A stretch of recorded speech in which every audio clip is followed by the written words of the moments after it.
Welcome to the Kourting Happiness podcast. This is a space where self-care becomes part of your day. A space where you learn evidence-based strategies to help your life, share it with those you love, and cultivate well-being at work. I'm your host, Dr. Kortni Alston. I'm a former news director, television reporter turned happiness scholar, TEDx speaker, and transformational trainer. I also understand hardships. While working my dream job in television, I lived a nightmare suddenly becoming a young widow after 86 days of marriage. I became committed to learning more about resilience, healing, and happiness. This is how I discovered my area of research, which is positive psychology. Now I'm living my calling of training individuals and organizations on happiness. And my new chapter begins with being happily engaged. The Kourting and Kourting Happiness is about a true courtship. I like to say commitment with happiness. The K in Kourting stands for the vulnerability of sharing my story, inspirational interviews with phenomenal people, the infusion of positive psychology, and so much more. You'll learn how to commit to your well-being one episode at a time. I hope you subscribe and share. So, are you ready? Let's get started.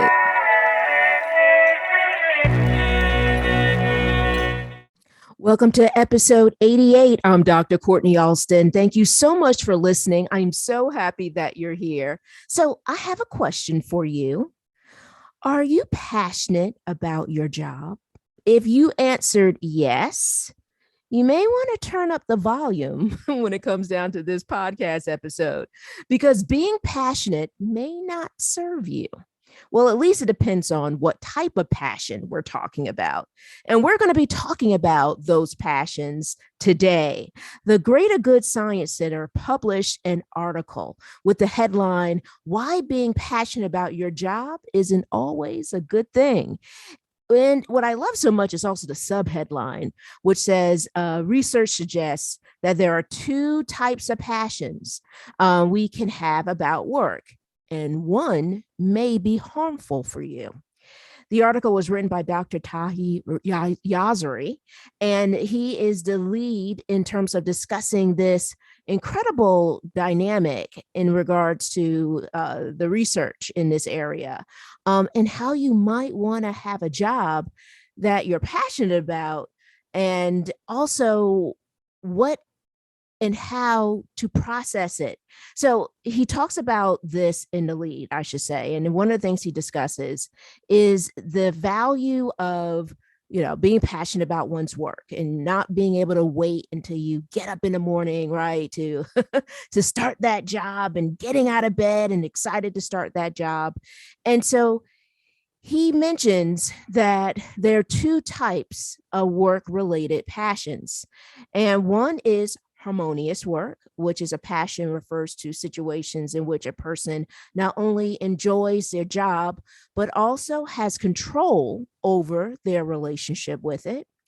And individuals with harmonious work passions often choose their career because it's something that interests them. Does that sound familiar to you? It can be something that they have been given kind of great pleasure in regards to the work, and also how they earn a living. He also mentions this is another powerful point in the article, and he shares this. And he says, crucially, the work does not profoundly interfere with other important elements of their life. That should be repeated. So I'm going to say it one more time. The work does not profoundly interfere with the other important elements of their life. Now, does that sound familiar to you? So the other passion isn't so ideal. It's referred to as obsessive work passion, which has little control over their relationship with their jobs.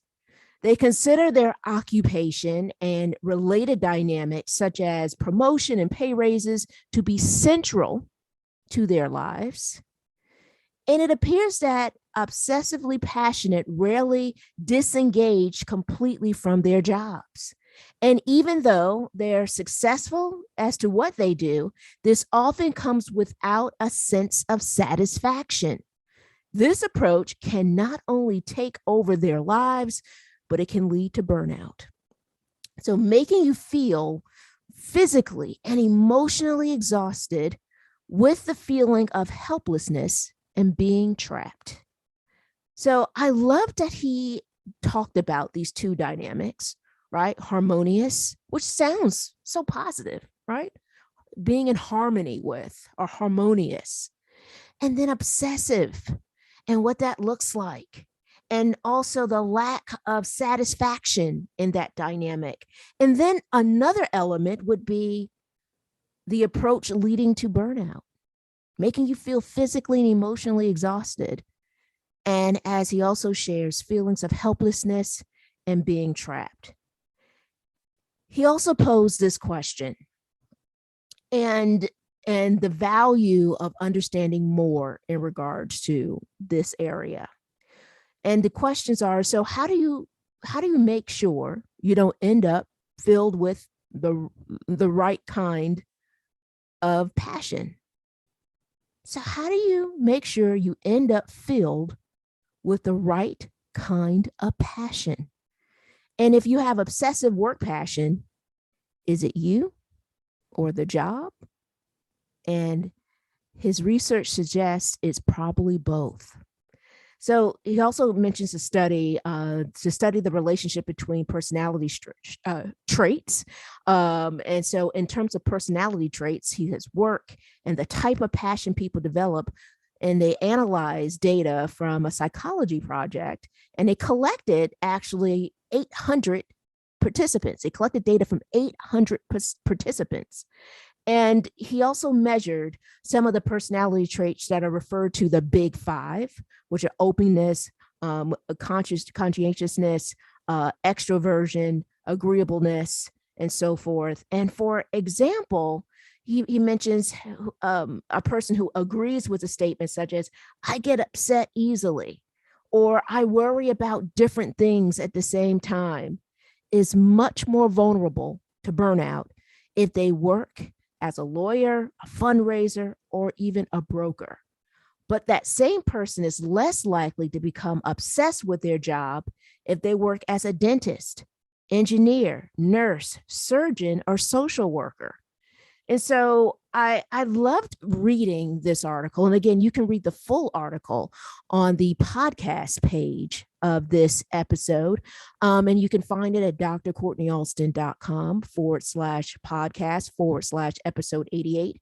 That's drkortnialston.com/podcast/episode 88. And I love that he's shared all these different dynamics, because I think sometimes when we hear passion, we automatically might associate it to something that is positive.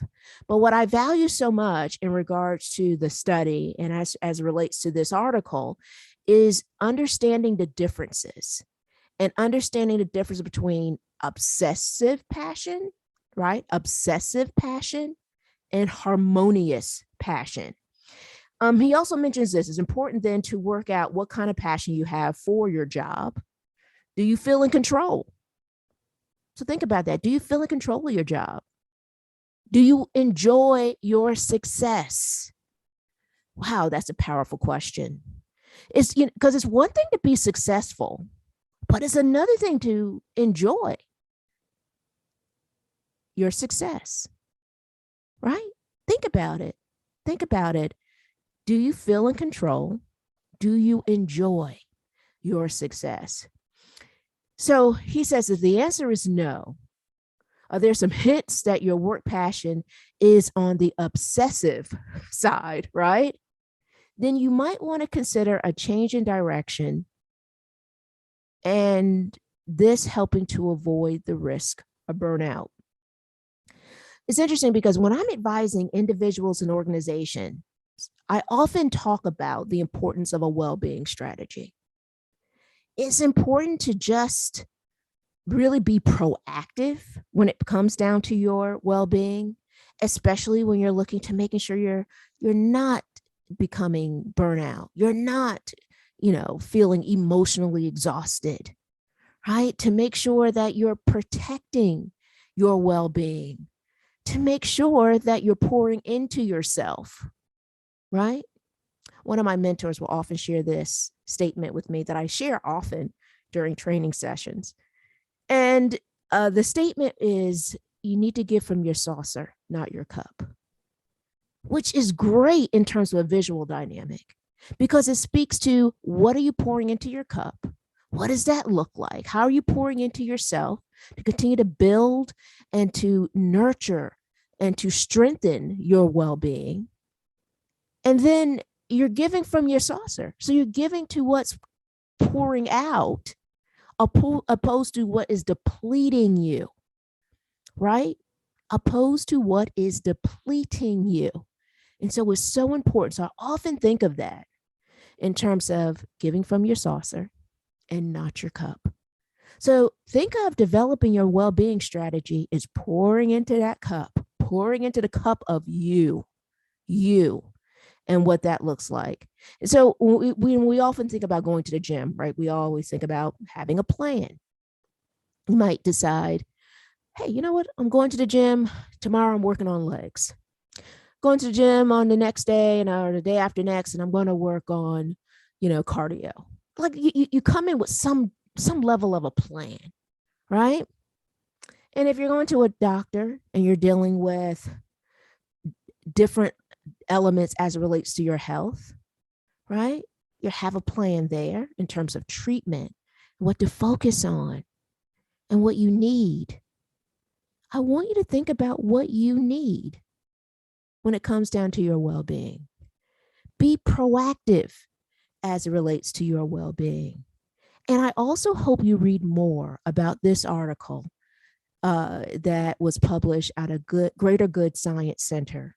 You can read the full article by visiting the website, as well as learn more about creating your well-being strategy.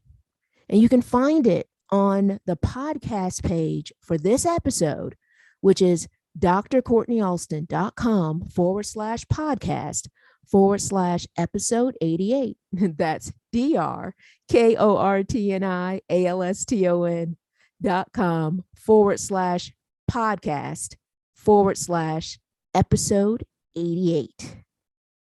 Guys, I hope this information really serves you. It gives you a lot to think about. It certainly gave me a lot to think about as it relates to the passions at work. And I hope you begin to think about how you're going to be just as proactive when it comes down to your well-being. Remember, always remember, your well-being is your most important job. Thank you so much for listening. Let's continue this conversation online. Email us at podcast@drkortnialston.com. That's podcast@drkortnialston.com. Join us on Instagram at Kourting Happiness. Don't forget, that's courting with a K. Also, I hope you join our private Facebook community. You can find us at Kourting Happiness Podcast Community. Our private Facebook group is a safe haven to share, meet more people looking to build positive relationships, focus on well-being, and create a happier life. Now, are you ready to spread happiness? We hope you subscribe and share this podcast with your family, friends, coworkers, and all the important people in your world. We release a new episode every Thursday. Congratulations on your continued commitment to your courting happiness journey. Thank you so much for listening. We want you to be well, be happier, and be kinder to yourself. We can't wait to see you next week.